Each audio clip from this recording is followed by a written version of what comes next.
am back in this bee like I never left. Another October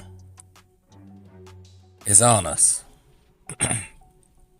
As of the start of this video, it is now mid-October. And this is my first horror spectacular video for the month. Now, it just wouldn't feel the same. I just felt it in my soul that I had to put out something for October, even though I haven't uploaded on this channel in I don't know how long. I don't know when was the last time I uploaded on this channel, to tell you the truth. It might have been back in the spring. But having multiple YouTube channels becomes tiring, and they got old after a while. So, hence one of the reasons why I haven't uploaded since I don't know when. But I had to do something for October. I just had to. I had to. I wouldn't feel right in my soul. With all that being said now, welcome to Franchise Media's Horror Spectacular 2025. And it won't be like the previous October's limited videos. Basically reviewing horror films as I go, or as I watch them. Now, it was about a week ago, right? I happened to get into a conversation with a co-worker about Halloween, the franchise in total. The co-worker asked me, what do you think is the best Halloween film outside of the original Halloween? And my answer was Halloween 4, Return of Michael Myers. I like that one. I don't know why, I just like that one. It kind of it reminds me of the first one. I think it was pretty much a breath of fresh air into the franchise. For new characters involved. And a whole new storyline involved. But after that, it goes off the rails. And each movie that came after it never really came close to the first one, or even Halloween 4. But my co-worker answers and puts his input in there. He says Halloween 3, The Season of the Witch.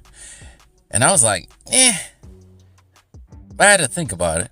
Because the last time I saw Season of the Witch was probably, coming close to 8-9 years ago now. 7 years ago. And I barely remember that one. I seen that one and said, oh, that was a movie.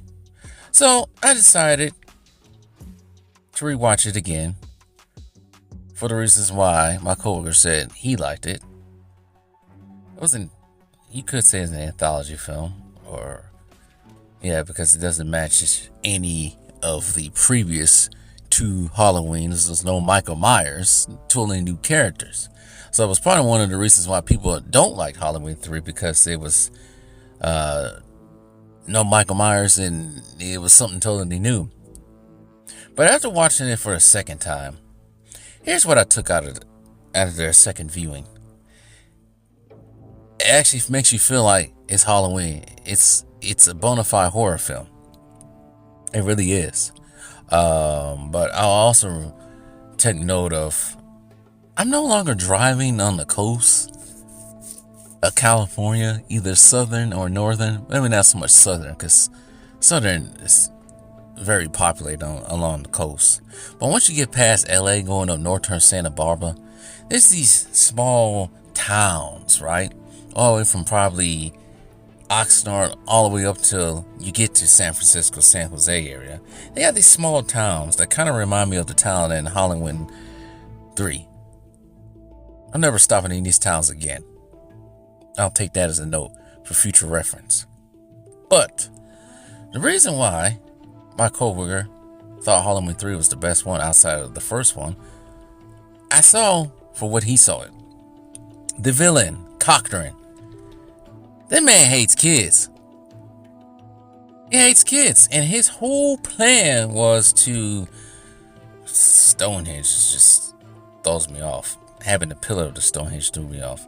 But his whole plan was to basically off kids, delete kids, by having them buy masks from this company, right?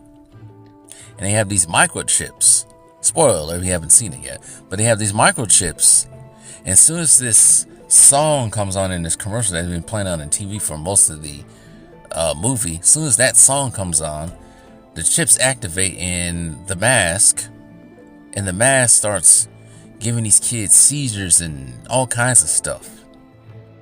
Eventually deleting the kids in the worst way possible. And then all kinds of other stuff happens after that. But the one scene in this movie that probably gets everybody in this movie is probably one of the most gruesome scenes in horror films.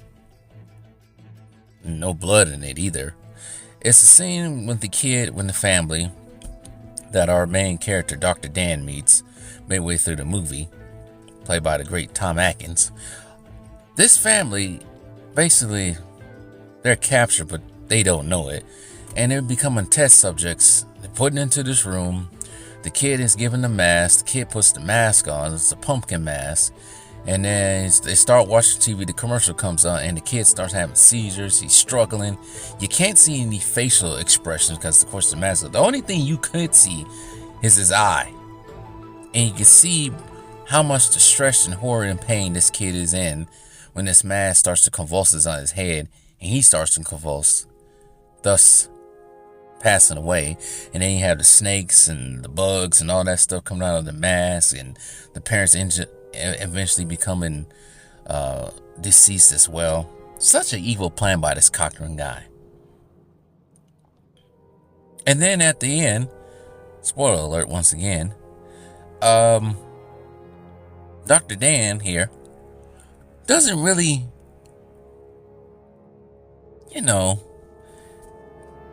save the kids. He saves some, but he doesn't really accomplish his mission of stopping this commercial from getting out and deleting these kids with the mask that bought these masks, including his own kids who bought the mask that we see in the beginning of the film. But neither does Cochran really fulfill his plan because he gets deleted too. So nobody wins in this thing. It's one of those neutral movies that nobody wins. But Dr. Dan here, played by Tom Atkins, is a normal man. He's a doctor, divorcee. His wife is annoying. Because I bet they divorced because he spent too much time at work. Maybe he was doing something else he was supposed to be doing at work. Doing something else. You catch my drift. But he's a normal man. Very concerned. He's a dad. Cares about the kids. So when he sees this young boy being deleted by the mask in the climax of the film, he's completely horrified watching this as it's taking place. And he can feel his pain. I think anybody can feel the pain who has a heart, because any danger or violence towards kids is just... I'm going to say this right now because I watched VHS Halloween, the new installment to the VHS franchise. I'm going to say this right now.